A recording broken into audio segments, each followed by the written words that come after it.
Before we get into today's episode, I wanted to give you guys a heads up on a sale that we have coming for our store. The sale starts on Monday, September 25th, and it's going to go until October 1st, and it's going to be 40% off of all of our digital downloads. And we're releasing a brand new LUT pack to go along with this as well. This one emulates the look of different film stocks from famous films. Another one of my favorites for sure. So if you're looking for some filmmaker assets, check out the notes below for more info on that. And now to me wearing a different shirt.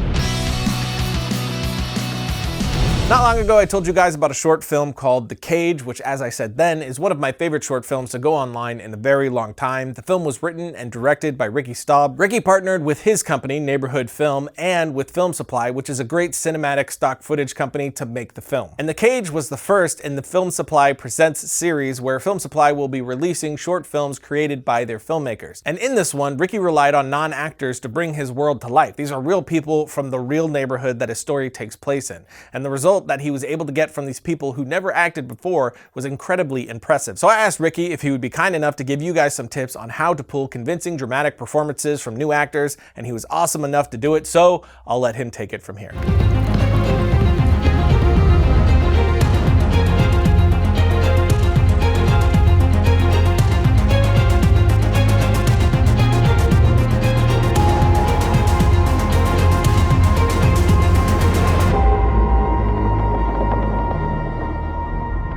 Hey, my name is Ricky Staub. I'm the director of The Cage. So excited to share with you about my process working with non-actors.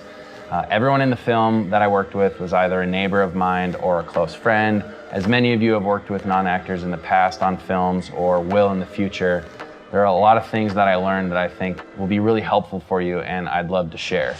You ready? And action!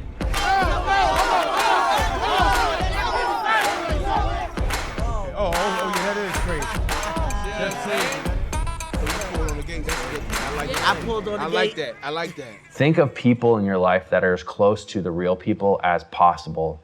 I casted a woman named Aisha, who was my next door neighbor for 5 years when I lived in this neighborhood. And I wanted her to play a mom who was struggling to connect with her son, but she was also prostituting on the side in her home. Aisha in real life isn't a prostitute, but I know that she's been in that neighborhood where things like this happen, but then she also has her own children and her own son who she loves and adores and has struggled as a mom to raise. Where were you, Zeke? What happened to you? What happened? Who did this? Say that, you're doing a short film about a detective. Your first thought would be, well, great, I'll just get my dad to play a detective in my film. But the problem is your dad probably has absolutely no experience being a detective, unless, of course, he's a detective.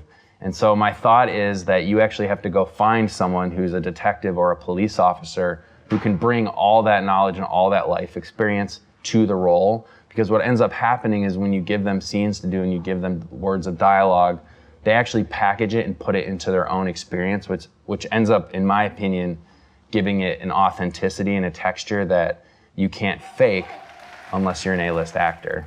Listen to this, though. A lot of people counted Blake as throwaways, just like a lot of people count us as throwaways. The other thing that I think is important when working with non-actors is giving them freedom with dialogue. I know that for a lot of directors or writers, this probably makes them cringe. But for me, I was actually the writer and director on the film, and so I was completely comfortable with writing scenes as a framework and not complete law. They were able to take what I wrote and put it into their own words so that they could memorize it easier and that it could come out more naturally. When I sit in my room, after leaving y'all, and I know the God that I know I truly believe in, and he listens and he does things for me that I could never do for myself. There's almost a sense of approaching it like you would a documentary. You may not be quite as close to the subject matter as the people that are actually in your film. And so there's a good listening that needs to happen.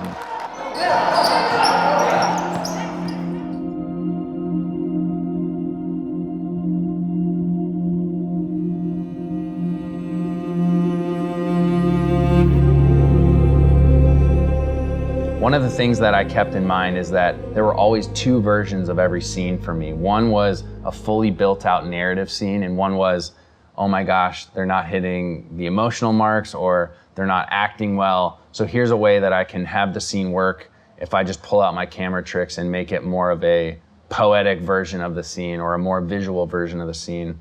And I think this helped me out a lot because it helped me feel like I had options in case scenes weren't working. I think the best scenes are the most visual. So how many scenes can you have that don't require dialogue? So if you watch The Cage, the actual first real scene in the film actually has 0 dialogue.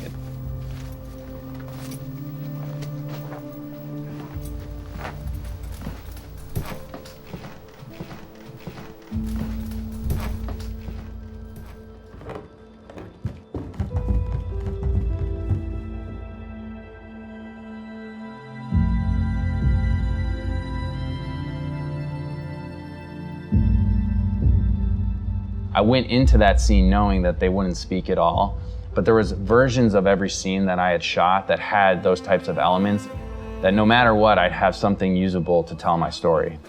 Rolling, time, please. 9 take 7. Mark. Another approach I like to take, which probably every DP and every AD is gonna scold me for saying, is that I actually don't like to cut, because what happens is when you cut, it takes these people that are non-actors out of the scene and gives them a time to break or feel self-conscious or question their performance, where if I'm just constantly rolling and having them go through the scene over and over and over again, in my opinion, it gives them a momentum where they can forget that the camera is there. As the director, you know, you're defending that final product, and things like that, while technically might create problems, ultimately, if it gives you the best creative output, that's a huge win. More, harder. Where you been? Where you been? Action! Yeah, go after Where were you? Who did this to your face? Typically, when you're working with actors, you want to give them the freedom to explore their character and give you something new. But if they're unable to give you the performance that you need, I think you have to actually give them an exact model of what to mimic so that they can get there. Where you been? Where you been? Who did this to you? Who did this to you? See what I'm saying? It's your son. Who did this to you? I think nothing makes an actor more comfortable than the freedom to be foolish, which a lot of non-actors are naturally going to be really, really, really uncomfortable. As a director, if I'm making a fool out of myself or screaming and yelling and getting into the scene, this naturally, I feel, draws them into the ability to go, well, if he's acting crazy, then I can act crazy. That's it. It's a wrap, fellas, ladies. Thank you guys so much for having me be a part of the show in this episode. I hope what I've shared is actually helpful for you. And if you want to reach out or have any questions, the best way to reach me is actually on Instagram. You can find me at Neighborhood Film, or go to our website, neighborhoodfilmcompany.com, and reach out. Happy to answer any additional questions and connect with other filmmakers. So thank you again for letting me share.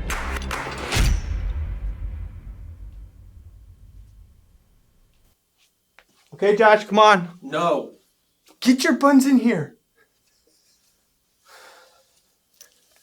This is so stupid. It's amazing. Really terrible. You're gonna love it. You don't know now, but you're gonna love it. Yeah, okay, whatever. Let's just get this over with.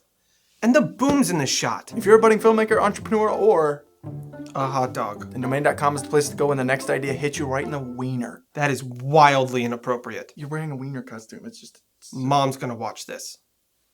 we don't have to use it. When you get a domain from domain.com, you're taking the first steps in creating an identity and vision for your brand or idea.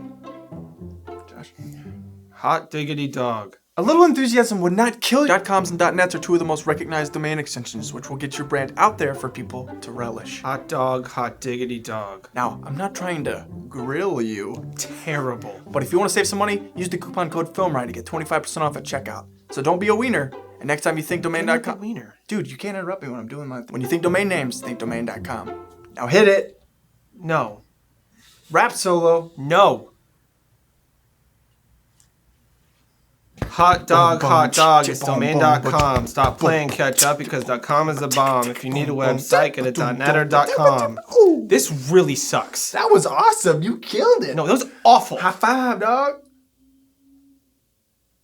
Oh my god. Oh. This is the kind of commitment. Get off me! Get off! I told you not to push me! Wow, and you hit me in the net! You okay? Yeah.